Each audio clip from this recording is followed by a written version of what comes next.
Hi hello నమస్తే welcome to auto వాళ్ళ updates. ఇప్పుడే మన సుధీర్ బాబు గారు నటించిన హరోం హరా మూవీ చూసి రావడం జరిగింది. ఇంక ఈ మూవీ చూసాక నా ఎక్స్పీరియన్స్ చెప్పాలంటే మిగతా అంతా కూడా మనం ఇండెప్త్ రివ్యూలో మాట్లాడుకుందాం.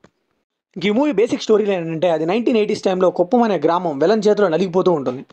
సో ఆ ఊరికి బ్రతుకు తెరువు కోసం హీరో వస్తాడు. సో బ్రతుకు తెరువు కోసం వచ్చిన హీరో ఆ ఊరిని శాసించే స్థాయికి ఎలా ఎదిగాడు, అక్కడ ఉంటున్న ప్రజల బ్రతుకుని ఎలా మార్చాడు అనేది remaining part of the film. ఇంక ఈ మూవీలో పాజిటివ్ విషయానికి వస్తే డైరెక్షన్ అయితే చాలా బాగుందని చెప్పాలి. కొత్త ఐడియాస్ని తీసుకున్నా చాలా రిఫ్రెషింగ్ అనిపించింది. ఐడియాస్ని తీసుకోవడం కాదు, బట్ ఎగ్జిక్యూషన్ కూడా చాలా బాగుంది. ఒక కేజీఎఫ్ పుష్ప లెవెల్లో అనిపించింది. సో కేజీఎఫ్లో గోల్డ్ ఎలాగో, పుష్పాలో ఎర్రచందనం అలాగో, ఈ మూవీలో గన్సల్ అనమాట. కానీ పేపర్ మీద తెలిసిన స్టోరీ అయినా కానీ చిన్న చిన్న చేంజెస్ చేసి చాలా బాగా ప్రెజెంట్ చేశారు. ఇంకా యాక్షన్ ఎపిసోడ్స్ అయితే టాప్ నాచ్ ఉన్నాయని చెప్పాలి. మూవీకి అవే highlight. So most of the time అయితే స్క్రీన్కి ఎంగేజ్ అయ్యేటట్టు, హూక్ అయ్యేటట్టు బాగా చూశారు ఆడియన్స్ని.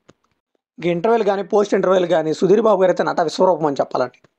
ఇప్పటిదాకా వచ్చిన అన్ని మూవీస్లో కంటే ఈ మూవీస్లో ఎలివేషన్స్ వేరే లెవెల్ అని చెప్పాలి. సో ఎలివేషన్స్ బాగా ఇష్టపడే వాళ్ళకైతే ఈ మూవీ ఫుల్ మీల్స్ అని చెప్పాలండి. ఇంకా ఇంటర్వెల్ బ్యాంక్ కానీ సెకండ్ హాఫ్ ఈ మూవీకి చాలా హైలైట్ అని చెప్పాలి. సినిమా అంటే చాలా రొటీన్గా వెళ్తున్నప్పుడు ఇంటర్వెల్ బ్యాంక్ వస్తుందంటే చాలా బాగుంది. సో అక్కడ నుంచి మొదలుపెట్టి క్లైమాక్స్ వరకు నాన్ స్టాప్ యాక్షన్ ఎపిసోడ్స్ వస్తూనే ఉంటాయి. సినిమాటోగ్రఫీ అయితే టూ గుడ్ అని చెప్పాలండి. ఆ చిత్తూరు లొకేషన్స్ని చాలా బాగా క్యాప్చర్ చేశారు. నిజంగా కొన్ని షార్ట్స్ అయితే చాలా బాగున్నాయండి. ఆ రేసి స్క్రీన్ ప్లేకి చాలా బాగా సెట్ అయినాయి కొన్ని ఫ్రేమ్స్ అండి. అలానే సుధీర్ బాబు గారు స్మోకింగ్ షార్ట్స్ కానీ చాలా బాగున్నాయి అవి. ఇంకా బీజిఎం అండి ఈ మూవీని భుజాల మీద వేసుకుని తీసుకెళ్ళిందని చెప్పాలి. మూవీకి మేజర్ హైలైట్ ఇదే. ఇనీషియల్గా నేనైతే ఏంటి కొంచెం బ్యాక్గ్రౌండ్ మ్యూజిక్ తగ్గుతుంది అనిపించింది, కానీ ఒక్కసారి ఎలివేషన్ స్టార్ట్ అయిన తర్వాత అయితే నెక్స్ట్ లెవెల్లో కొట్టాడు మనోడు.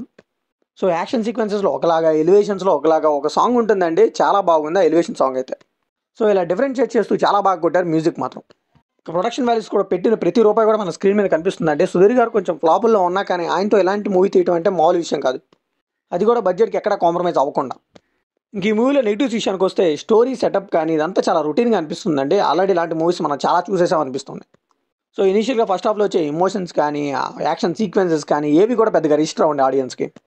సో ఐడియాస్ బాగున్నా కానీ కొన్ని క్రూషియల్ సీన్స్లో అయితే మాత్రం ఎగ్జిక్యూషన్ అంత ఇంపాక్ట్ క్రియేట్ చేయలేదు అనిపించింది. సినిమా బాగాలేదని చెప్పట్లేదండి, సినిమా అయితే బాగుంది, కానీ ఇంకా ఐడియాస్ ఉన్న దానికైతే ఇంపాక్ట్ ఇంకా ఎక్కువ ఇవ్వాలి.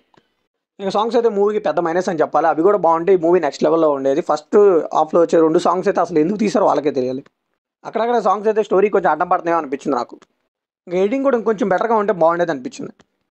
ఇంకా యాక్షన్ సీక్వెన్స్ ఎక్కువ ఉండడం వల్ల ఏమో కానీ సెకండ్ హాఫ్లో అయితే ఎమోషన్స్ పెద్దగా వర్కౌట్ అవ్వలేదు, అవైతే అంత ఇంపాక్ట్ ఇవ్వలేకపోయాయి. ఇంకా పర్ఫార్మెన్సెస్ విషయానికి వస్తే సుధీర్ బాబు గారు అయితే 200% చింపేశారని చెప్పాలి. సో ఇన్ని రోజులు ఈ కట్అవుట్కి ఇలాంటి రోల్స్ ఎందుకు పడలేదా అని నాకు అనిపించింది. చాలా బాగా యూస్ చేసుకున్నారు డైరెక్టర్. ఇంకా సునీల్ గారు కానీ మాలవిక శర్మ గారు వీళ్ళైతే పర్లేదు అనిపించారు వాళ్ళ రోల్స్కి. సో ఫైనల్గా ఈ మూవీకి మనం ఇచ్చే వర్డిక్ట్ ఏంటంటే decent first half, good second హాఫ్తో ఈ మూవీ అయితే థియేటర్స్లో పక్కా వాచ్ చేయొచ్చు అండి. ఎస్పెషల్లీ ఎలివేషన్ కోసం అయితే పక్కా ట్రై చేయొచ్చు.